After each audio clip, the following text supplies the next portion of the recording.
Hey everyone, it's Lindsay here, and today I'm going to show you guys how to finish your sip, stitch, repeat chart into a pillow and also your warm winter wishes into a pillow. The finishing kit that was provided this is going to be your backing fabric that will go on the back of your piece. The red and green pieces are going to be for your sip, stitch, repeat piece, and the rickrack we're going to use for both projects. And then also you have some wool for the back if you decide to finish it with the wool on the back. So other supplies you'll need are just scissors, a marking pen, a ruler, an iron, and a mat and a rotary cutter. So to start, we're going to do the sip, stitch, repeat. And the first thing I did, and I did it off camera just so I could show you guys, I marked 3/4 of an inch from the top of my furthest stitch on the top and 3/4 of an inch on the left side, because these two sides are just, that's going to be the finishing side for both of those. So we need a little bit more seam allowance there. This bottom is a 1/2 inch from your furthest stitch, and same with this side. So the first thing that we're going to do is, once you have your lines marked, we are going to take our green piece, and I have it cut to 4 inches wide, but I will probably trim that down after I get all of my pieces on to decide how big I want my pillow. And so I'm going to put this right sides together, and I'm going to line up my raw edge with the line I just did. And I'm going to take this over to my sewing machine and sew a 1/4 inch. Okay, so I've sewn my 1/4 inch seam allowance. I'm just going to trim the bottom of that really quick. I'm going to press, I don't like to, well, hang on, sorry. I'm going to trim off my excess fabric first really quick. So a 1/4 inch from your seam allowance, you can go ahead and trim that excess off. And then I try and always press from the back, and I try not to like really move my iron too much. I'm just pressing because I don't want to distort the fabric. So we have that sewn on right there. The next thing we're going to do is, I have my line here for my rickrack, and you're going to use the piece of rickrack for both projects. So just be mindful of that you cut it so you have enough for your other piece, which you should have plenty, but I'm just gonna kind of eyeball that and trim it. So what I'm gonna do, the line that I created, I'm going to line up the bottom part of my rickrack. And since I have this right here, I'm actually gonna extend my line so I know I'm straight all the way across. And to do that, to make sure you're straight, I'm going to line up here, and then I'm also going to line up one of my vertical lines just to make sure I'm nice and straight across. So, and this is air erasable, so it'll just like disappear after a while. Shoot. Okay, so I'm going to take this over to my sewing machine and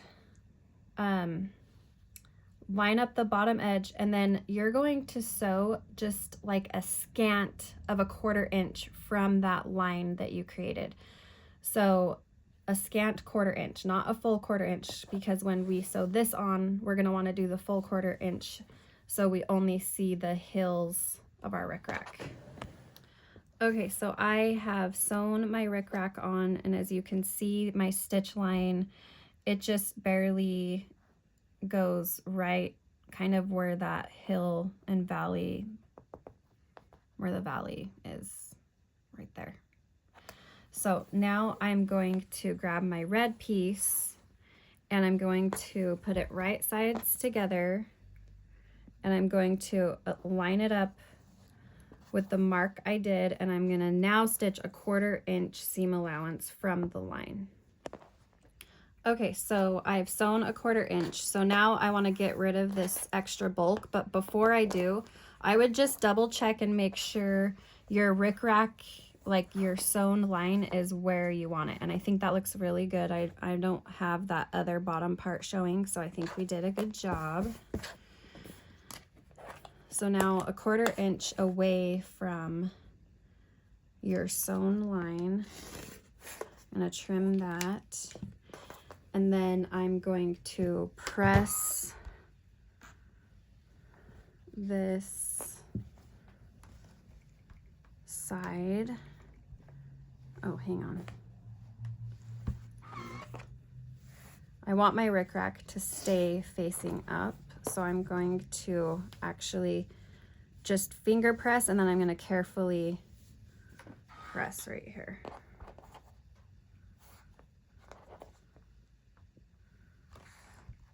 So, okay. So now I can decide how big I want my pillow to be. And this is going to be like a personal preference.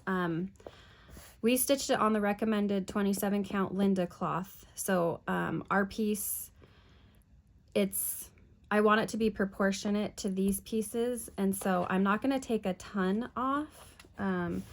And you can always take off more. So I would start with a little bit, see what you think about it. And then if you're like, I think that's still too big, then you can take a little bit more. But don't like go all in and just be chopping half of your project. Oops. So I'm just kind of straightening out these edges. And then we will kind of see where we're at. So I'm lining my ruler with the edge I marked previously, and to make sure I'm straight, I'm also gonna find another marking or a set of stitches that is in one line, which the bottom of these buttons is a great guideline. So trim that. And now we're gonna trim the top.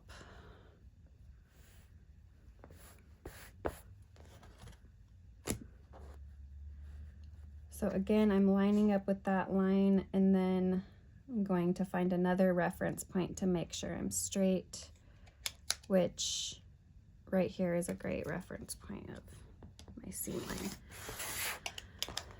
Okay, so I think I need to trim a little bit off of this red piece, but I think I like this size to this size. I think it looks good. It's not completely the same size, which would make it seem like everything is cut in half. So I'm just going to trim a little bit more off the bottom. And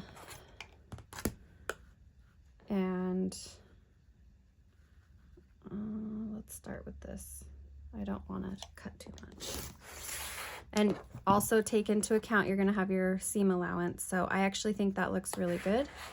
So now we are going to take our fat 1/4 of backing. So you have plenty to finish both projects of this piece. So this will be the backing for both pieces. And what I'm going to do is I'm just going to lay my project on there, and I like to give myself more space on each side and then sew it rather than do it exact, because your project can shift when you're sewing it together. So I'm just going to trim this, and then as you can see, I still have plenty to finish my other project. So now what I'm gonna do, well, first I'm gonna give this a press because there's a big old wrinkle right here.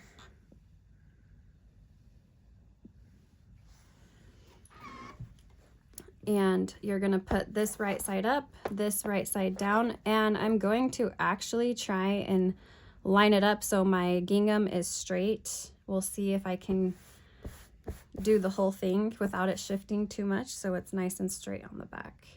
You could go and pin all the way around and you wouldn't have, you know, it wouldn't move on you as much.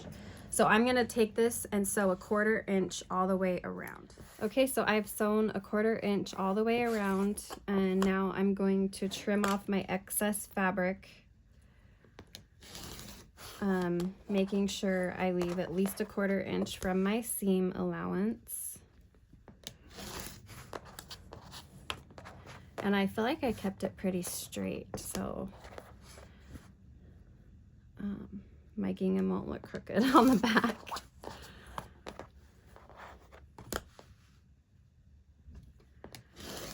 Okay, so now I am going to pinch apart the front from the back, and I am going to cut my back and turn it right side out. If this is not the method you prefer, when you're sewing all the way around, you will just leave an opening about this big, turn it, and then you will hand whip stitch it shut.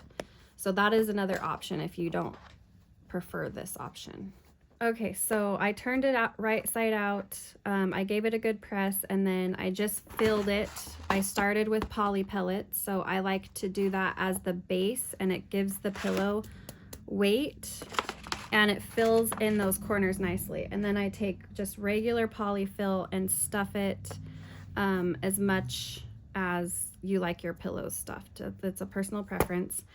And then what you'll do is you're going to take your wool and you're going to get a needle and thread, and you're just going to do a running stitch all the way around to close your back.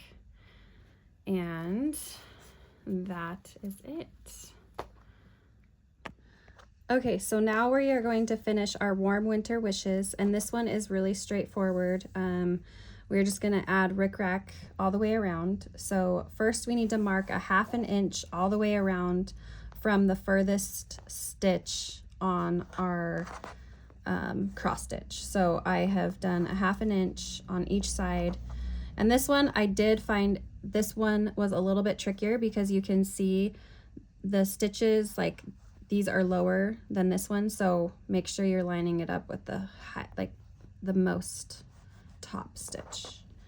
So I'm going to take this over to my machine, and you're going to start, I like to start at the bottom of my piece so you don't notice the joining of the rickrack later.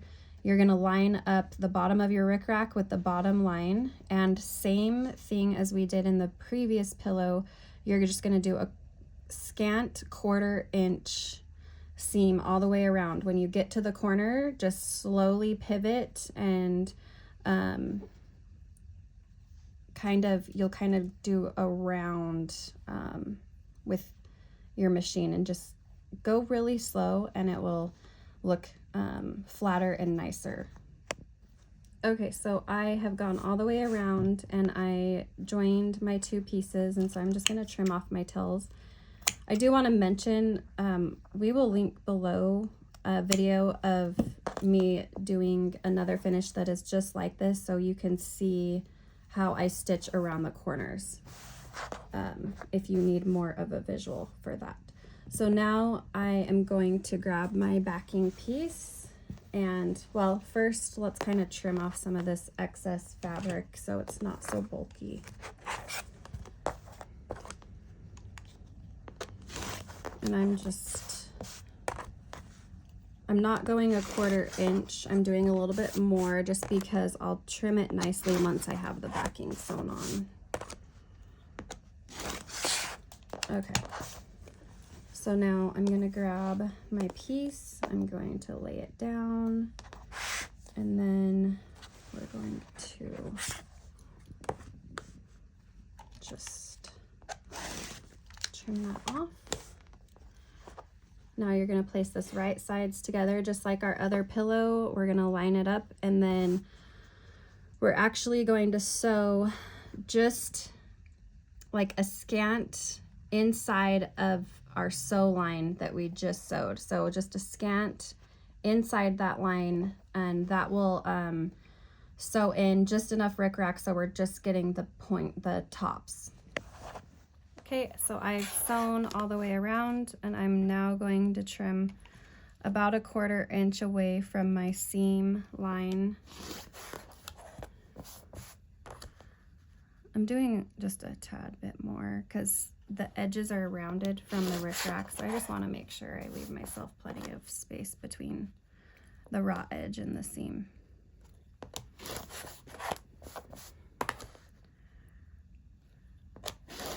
So now what we're gonna do, I'm actually to reduce bulk, just kind of round off those corners, and that'll just reduce bulk. You can even go in carefully and just snip around these, and it will make your round corner, it can help it lay even flatter.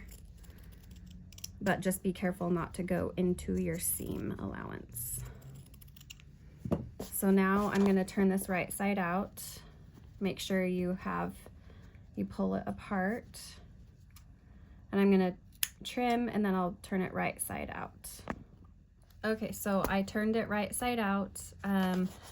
Just pull your points. I like to just kind of pull them out a little bit, and on the corners. Don't pull too hard. You don't want to like tug at them too hard, but just enough so that they're all pointing out.